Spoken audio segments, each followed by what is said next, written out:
Qu'est-ce que l'atmosphère? C'est une immense masse d'air qui enveloppe la Terre.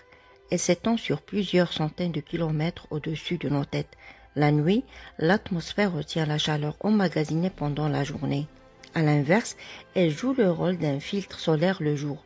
L'étude des mouvements à l'intérieur de l'atmosphère qui permet les prévisions du temps et la météorologie.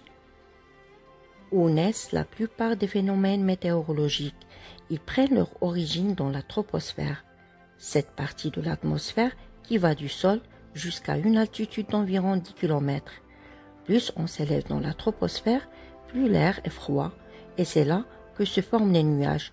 Ceux dont la surface supérieure est plate se trouvent à l'endroit où la troposphère rejoint la couche suivante, nommée stratosphère. L'air peut-il rester immobile? Jamais. De petites particules nommées molécules ne cessent de se heurter. Plus elles se heurtent, plus la pression de l'air est élevée. Il se produit plus de heurts dans la troposphère, car la gravité fait tomber les molécules vers la surface de la Terre. Plus on s'élève, plus la pression diminue et moins l'air contient d'oxygène. Pourquoi a-t-on du mal à respirer au sommet des hautes montagnes? L'atmosphère s'étend jusqu'à l'espace.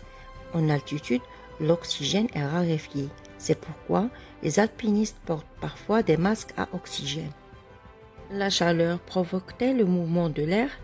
Quand les molécules sont chauffées par le rayonnement solaire, elles accélèrent et se dispersent.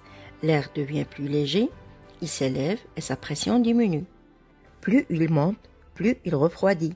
Les molécules ralentissent, deviennent plus lourdes et commencent à retomber vers la Terre.